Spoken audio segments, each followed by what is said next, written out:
नमस्कार साथियों, स्वागत है आपके अपने YouTube channel net JRF aspirant में। तो आज हम पीडीई के नेक्स्ट टॉपिक कवर करेंगे, जिसमें हम यूएनएफ ट्रिपल सी और यूएनसीसीडी के बारे में कवर करेंगे। तो सबसे पहले यूएनएफ ट्रिपल सी के बारे में समझेंगे। यूएनएफ ट्रिपल सी का फुल फॉर्म सब क्या है, पहले उसको देखते हैं। तो यूएनएफ ट्रिपल सी का फुल फॉर्म क्या होगा? United nation framework convention on climate change. United nation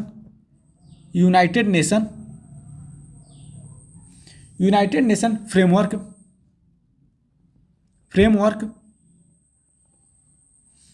on convention on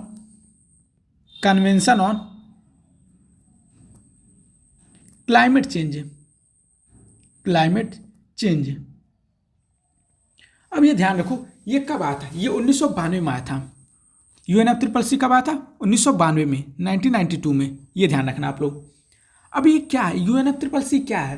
तो यह एक अंतर्राष्ट्रीय मतलब इंटरनेशनल पर्यावरण संधि है, एनवायरमेंटल ट्रीटी है। ये ध्यान रखना आप लोग। ध्यान दो कि यूएनएफ ट्रिपल सी जो है, पृथ्वी शिखर सम्मेलन जब हुआ था 1992 में, उसी टाइम यूएनएफ ट्रिपल सी भी आया था। ये चीज़ ध्यान रखना आप लोग। इसमें कितने सदस्य हैं? इसमें टोटल मेंबर कितने हैं? टोटल मेंबर इसमें, यानी यहाँ पे टोटल मेंबर 197 है। 197 मतलब 197 देश है टोटल। अब ध्यान रखो, ये क्या करता है? यूएनएफ ट्रिपल सी क्या करता है? यहाँ पे लिखते हैं, यूएनएफ ट्रिपल सी जो है मानव जनित कारणों के मतलब कारकों के कारण, ठीक, ये ध्यान रखना कि जो मानव द्वारा जो भी कारण है, तो जलवायु परिवर्तन को कम करने के लिए वातावरण में क्या करना है? ग्रीन हाउस गैस सांद्रता को स्थिर करना है। ये चीज़ ध्यान रखना। ये मानव जनित, जो मानव द्वारा निर्मित जो भी क्या होता है, मतलब पर्यावरण को दूषित करता है, तो ये क्या होता है? उसको नियंत्रित करना है। ये चीज़ ध्यान रखना। तो मानव जनित कारक को के कारण जलवायु परिवर्तन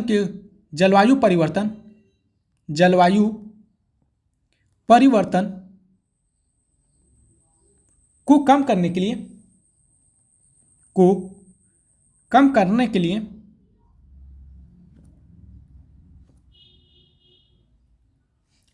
लिए वातावरण में क्या किया जाता है?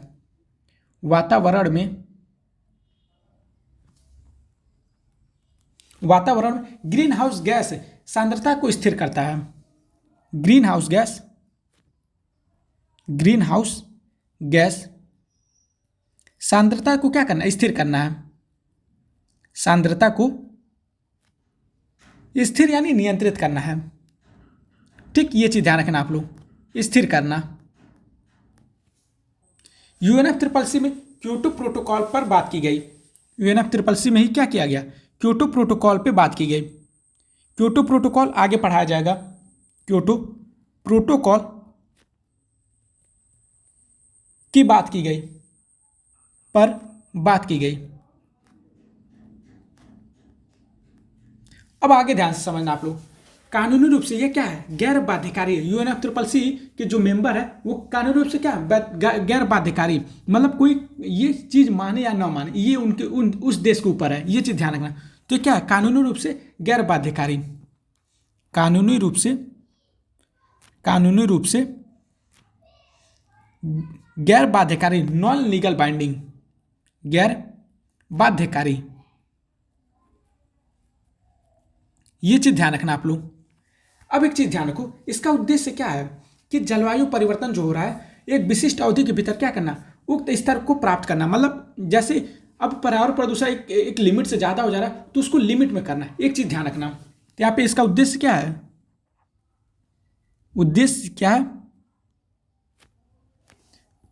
इसका उद्देश्य है कि एक विशिष्ट अवधि के भीतर, मतलब एक टाइम पीरियड फ्रेम के भीतर क्या करना है? एक विशिष्ट अवधि के भीतर, मतलब एक टाइम, मतलब पर्टिकुलर टाइम के भीतर, अवधि के भीतर क्या करना है? कि उक्त स्तर को प्राप्त करना है। एक टारगेट रखा गया होगा कि उतना हमको प्राप्त करना है, तो उक्त स्तर को प्राप्त करना है। उक्त स्तर को प्राप्त करना है।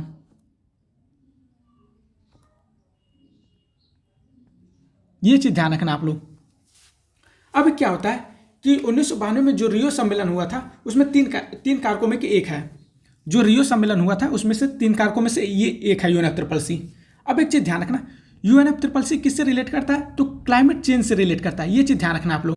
अब एक चीज ध्यान यहाँ पे रखो कि UNFCCC और जो IPCC है ये क्या दोनों क्लाइमेट चेंज से रिलेट करते हैं, मतलब पर्यावरण जो क्लाइमेट चेंज हो रहा है उसको नियंत्रण करने की बात करते हैं। तो 2 ऐसे कन्वेंशन है, IPCC और UNFCCC, ये दोनों क्या करते हैं? क्लाइमेट चेंज को नियंत्रण करने की बात करते हैं। ये चीज ध्यान रखना आप लोग। अब यहाँ पे COP के बारे में समझेंगे। COP, COP, जिसे क्या कहते हैं? फुल फॉर्म इसका क्या है? Conference of party. ये ध्यान रखना, conference of the parties.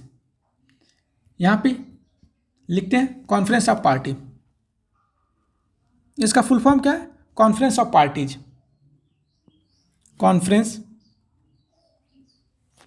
Conference of the parties. अब एक चीज ध्यान रखो, ये कॉप क्या करता है? तो पहला पॉइंट ये है कि कॉप जो है UNFCCC की निर्णय लेने वाली संस्था है, मतलब डिसीजन मेकिंग बॉडी है ये। तो COP जो है कॉन्फ्रेंस ऑफ पार्टीज क्या है? UNFCCC जो यूनाइटेड नेशन फ्रेमवर्क है, क्या कन्वेंशन ऑन क्लाइमेट जो चेंज है उसका क्या करता है? ये डिसीजन लेने वाली संस्था है। UNFCCC की निर्णय लेने वाली संस्था है, निर्णय लेने वाली संस्था है।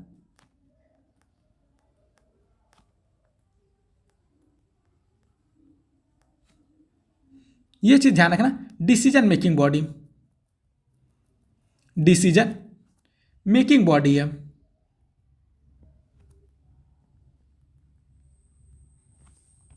अब एक चीज ध्यान रखो आप लोग, जो पहला कॉप था वो कब आया था?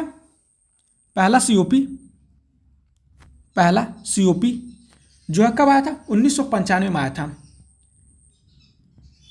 ये कहाँ पे हुआ था? बर्लिन जर्मनी में हुआ था। ये कॉन्फ्रेंस जो हुआ था ये बर्लिन यानी जर्मनी में हुआ था। बर्लिन जर्मनी में हुआ था। ये ध्यान रखना आप लोग। अब ध्यान रखो यहाँ पे जो तीसरा COP हुआ था, देखो जो मेन इंपॉर्टेंट है वो सिर्फ बताएंगे आपको, क्योंकि हर एक को आपको नहीं पढ़ना जरूरी है। अब एक चीज ध्यान रखो, जो तीसरा आपका है थर्ड COP कब हुआ था? 1997 में हुआ था। क्योंकि देखो 1996 में आपका दूसरा हो गया, 1997 में तीसरा हो गया, 1998 में चौथा COP हो गया, 1999 में 5वां COP हो गया। ऐसे कंटिन्यू अभी चलता जा रहा है। ये ध्यान रखना आप लोग। ये किसके लिए था? ये क्योटो प्रोटोकॉल के लिए था। तो जब भी कोई क्वेश्चन में आता है कि क्योटो प्रोटोकॉल कौन से COP में हुआ था, तो ध्यान रखना थर्ड वाले में। ये चीज ध्यान रखना, थर्ड COP में, क्योंकि यहाँ से कोई इंपॉर्टेंट है, ये मोस्ट इंपॉर्टेंट है। तो थर्ड जो COP हुआ था वो किस पे हुआ था? क्योटो प्रोटोकॉल पे हुआ था, क्योटो प्रोटोकॉल पे। ये ध्यान रखना आप लोग। अब नेक्स्ट पॉइंट समझो आप, जो 21वां COP हुआ था, 21वां COP तो कब हुआ था? 2015 में हुआ था। ठीक, ये किस पे बात करता है? ये पेरिस फ्रांस जो ISA वाला है, जो इंटरनेशनल सोलर अलायंस था, जो जिसमें भारत और फ्रांस है, उस पे बात करता है। तो ये 2015 में हुआ था, पेरिस फ्रांस में हुआ था, पेरिस फ्रांस में हुआ था। ये ध्यान रखना आप लोग। ये किस पे बात करता था? 21 COP ISA international solar alliance की बात करता है। अब एक चीज ध्यान रखो, अब यहाँ पे आपको कॉप से जो भी रिलेटेड COP जो भी रिलेटेड इंपॉर्टेंट टॉपिक है उसको पढ़ लिया जाए। तो पहला COP आपका बर्लिन जर्मनी में हुआ था, ये इतना आपको बता दिया गया। ठीक, जो COP 8 है, COP 8 है, जो 8 COP है, 8 वाला COP, तो कहाँ पे हुआ था? इंडिया में हुआ था, न्यू दिल्ली इंडिया में हुआ था, इसलिए इंपॉर्टेंट है। बस ये COP 8 मतलब जो हुआ था वो इंडिया में हुआ था। यहाँ पे लिख देते हैं COP 8 कहाँ पे हुआ था? न्यू दिल्ली इंडिया में हुआ था, न्यू दिल्ली नई दिल्ली जो भारत में हुआ था, इंडिया में, तो इसलिए इंपॉर्टेंट है। ये ध्यान रखना। ये कब हुआ था? 2002 में। अब आते हैं COP 27। जो COP 27 है वो इजिप्ट में हुआ था। लेकिन यहाँ पे आपका कॉप 27 इसलिए नहीं इंपॉर्टेंट है क्योंकि ये एक साल, जैसे देखिए आप 2025 करंट के चल रहा है ये पूछेगा, या 2024 या 2023, ये ध्यान रखना आप लोग। तो 2023 आपको बता देते हैं। कॉप 28 जो है, 28 वाला जो कॉप हुआ था वो ध्यान दो, वो दुबई में हुआ था। दुबई, ये कब हुआ था? 2023 में। और जो कॉप 29 है, 29 कॉप, तो कहाँ पे हुआ था? ऑस्ट्रेलिया, 2024 में हुआ था। ऑस्ट्रेलिया में हुआ था, ऑस्ट्रेलिया 2024 में हुआ था, ये ध्यान रखना आप लोग। अब जो 2025 का है वो कब हुआ? 30वां जो कॉप है, 30वां जो सीओपी है, वो कहाँ पे होगा? ब्राजील में होगा, ये ध्यान रखना आप लोग। कहाँ पे होगा? ब्राजील में, ब्राजील में होगा यहाँ पे 2025 में। ये कब से कब है?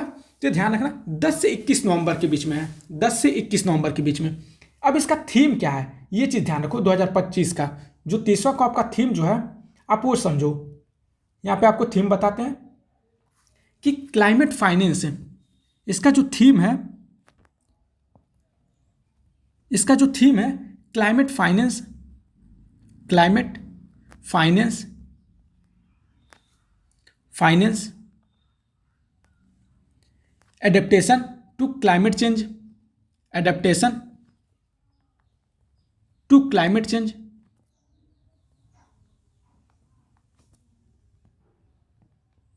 मतलब क्लाइमेट से रिलेटेड है। And the transition to renewable energy, and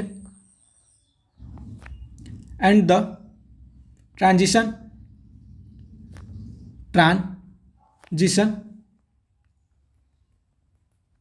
to renewable energy,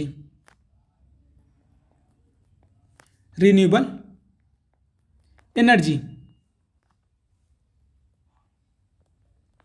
और जिसे हिंदी में क्या कहते हैं ये ध्यान रखना, जलवायु वित्त, मतलब क्लाइमेट फाइनेंस को क्या कहते हैं? जलवायु वित्त,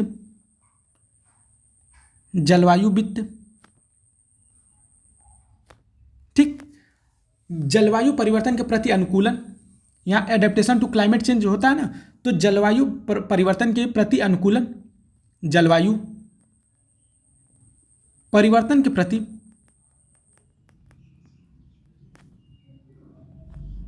अनुकूलन।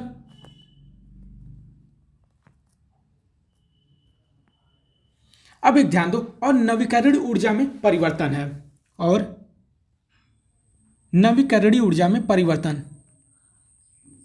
नवीकरणीय ऊर्जा में परिवर्तन, ऊर्जा में परिवर्तन, ये ध्यान रखना आप लोग। अब एक चीज ध्यान रखो, जो सीओपी 30 का वो थीम है, और यहां पे लिखा है ग्लोबल मुटारियो, मुटारियो, ग्लोबल मुटारियो, मुटेरियो, मुटी राव, मुटे राव, ये ध्यान रखना आप लोग। या यहां पे लिखा है सामूहिक प्रयास, या सामूहिक प्रयास।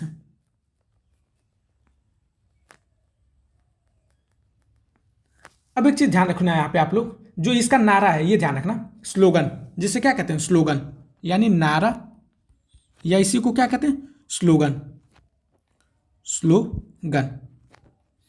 इसी को ग्लोबल, ग्लोबल मुटारियो, मुटीरियो, मुटीरियो, या कलेक्टिव एफर्ट्स, कलेक्टिव एफर्ट्स, ये ध्यान रखना आप लोग। यहां पे आपको कौन कौन कितने सीओपी बता दिए गए? तो एक सीओपी, 2, 3, 4, 5, 6, 7, ये सातों इंपॉर्टेंट है, ये ध्यान रखना। क्योंकि 8वां आपका इसलिए इंपॉर्टेंट क्योंकि इंडिया में हुआ था, क्योंकि भारत के पर्सपेक्टिव से ज़्यादा पूछता है, और जो करंट में चलता है वो इंपॉर्टेंट होता है। तो इस टाइम करंट में 30वां कॉप चल रहा है, ये ध्यान रखना। नेक्स्ट सीओपी कहाँ होगा? वो अभी जैसे ये खत्म हो जाएगा सीओपी वाला, जो मतलब ये नवंबर में होगा, ये 30वां सीओपी, उसके बाद आपको पता चले 31 जो है सीओपी जो 2026 में होगा वो कहाँ पे होगा, ये चीज़ ध्यान रखना आप लोग। अब आते हैं अपने नेक्स्ट टॉपिक जो है यूएनसीसीडी के बारे में। यहाँ पे लिखते हैं यूएनसीसीडी के बारे में, यूएनसीसीडी सी डी। ये ध्यान रखना आपका, ये कौन सा नंबर है, ये 14 नंबर पे है। ये कौन सा नंबर पे है, 14 नंबर पे। ये ध्यान रखना आप लोग। तो टोटल आपको 14, मतलब अभी 3-4 और है, लेकिन 14 नंबर पे आपको पढ़ा रहे हैं, ये ध्यान रखना आप लोग। तो आपका 14 नंबर कंप्लीट होने वाला। अब ध्यान रखो, यूएनसीसीडी का फुल फॉर्म क्या होता है। तो पहले ये समझो आप, यूएनसीसीडी का united nation convention to combat desertification. United nation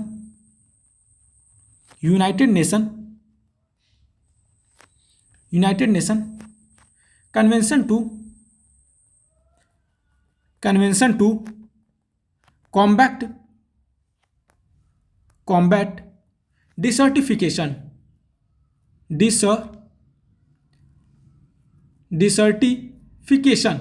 ये ध्यान रखना आप लोग। अब एक चीज ध्यान रखो यहाँ पे, ये कब अडॉप्ट किया गया, तो 1994 में, मतलब स्वीकार किया गया। अडॉप्ट यानी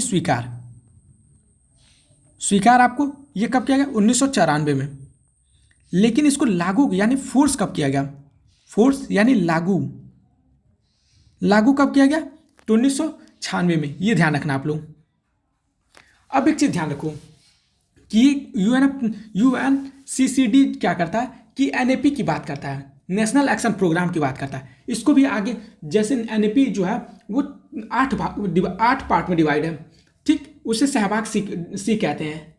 तो उसका जो ट्रिक है वो सहवाग सी है, तो ये ध्यान रखना, उसको भी समझाया जाएगा। तो ये किसकी बात करता है, एनएपी की बात करता है। एनएपी नेशनल एक्शन प्रोग्राम की बात करता है, नेशनल एक्शन प्रोग्राम की बात करता है, प्रोग्राम की बात करता है।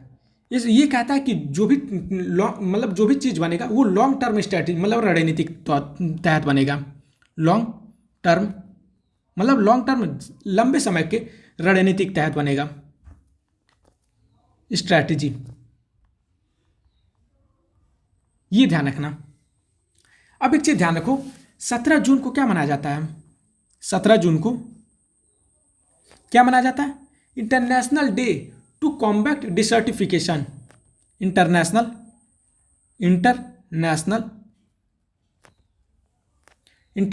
Day to combat डिसर्टिफिकेशन।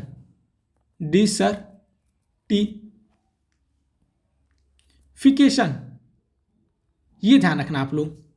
अब ध्यान दो यहाँ पे, 2006 को क्या डिक्लेयर किया गया, 2006 वर्ष को क्या किया गया कि इंटरनेशनल ईयर इसको बोला गया, international year of desert and desertification.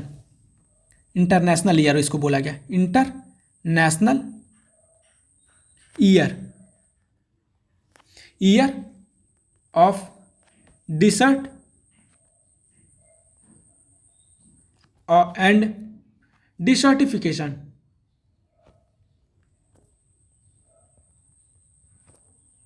ये ध्यान रखना आप लोग। आप लोग को 2 फरवरी, 3 मार्च, 16 सितंबर, ये तीनों डेट आपको याद रखना चाहिए। ध्यान रखिए, 2 फरवरी, 3 मार्च और क्या था, एक 16 सितंबर। इन तीनों दिन क्या मनाया जाता है, ये चीज ध्यान रखना आप लोग। ये तीनों हम आपको डे पढ़ा चुके हैं। अब एक चीज ध्यान रखो, 2 फरवरी को कौन सा मनाया जाता था, यहाँ पे ध्यान रखना, जो होता था वेटलैंड डे, जो आर्द्र भूमि का था ना, ये ध्यान रखना आप लोग। तो यहाँ पे वेटलैंड डे, वेटलैंड जो आर्द्र भूमि था, रामसर में आपको पढ़ाया था ना, आर्द्र भूमि से रिलेटेड, तो वेटलैंड डे 2 फरवरी को मनाया जाता है। 3 मार्च को क्या किया जाता है, तो वर्ल्ड वाइल्ड लाइफ डे मनाया जाता है, वर्ल्ड वाइल्ड लाइफ डे मनाया जाता है, वाइल्ड लाइफ डे मनाया जाता है, ये ध्यान रखना। और जो 16 सितंबर को था वो ओजोन दिवस मनाया जाता है, ओजोन डे मनाया जाता है, ये ध्यान रखना आप लोग। और 17 जून, ये चीज़ आपको सारा इंपॉर्टेंट है, 17 जून, 5 जून और 22 अप्रैल, ये भी ध्यान रखना आप लोग, ठीक, ये चीज़ ध्यान रखना आप लोग। पृथ्वी दिवस कब मनाया जाता है, 22 अप्रैल को। 5 जून को एनवायरमेंट दिवस, मतलब पर्यावरण दिवस, ये ध्यान रखना आप लोग। 5, यहाँ पे 17 जून हो गया, ये 5 जून, एक और आपका 22 अप्रैल, ये सब डेट इंपॉर्टेंट है, ये आप लोग याद रखना। आप लोग 17 जून का आपको यहाँ पे है ही, और 5 जून को एनवायरनमेंट डे, पर्यावरण दिवस, और 22 अप्रैल को पृथ्वी दिवस है, पृथ्वी दिवस। ये इंपॉर्टेंट रख लेना आप लोग, इतना याद रहना चाहिए आपको कम से कम। यहाँ से क्वेश्चन बनते हैं जब भी डे के, जब पूछा जाता है कौन से दिन कौन सा डे मनाया जाता है, ये चीज़ ध्यान रखना आप लोग। इसके बाद आपको एनवायरमेंटल प्रोटेक्शन एक्ट यानी 1986 में जो EPA आया था उसके बारे में पढ़ेंगे, उसको नेक्स्ट वीडियो में कवर करेंगे। ठीक, अगर आपको ये वीडियो अच्छे लगे तो प्लीज़ वीडियो को लाइक करिएगा, चैनल को जरूर सब्सक्राइब करिए, जिससे हमें मोटिवेशन मिले और अच्छे से आपको पढ़ाने का। और आप अपना कमेंट सेक्शन में जरूर करें। धन्यवाद।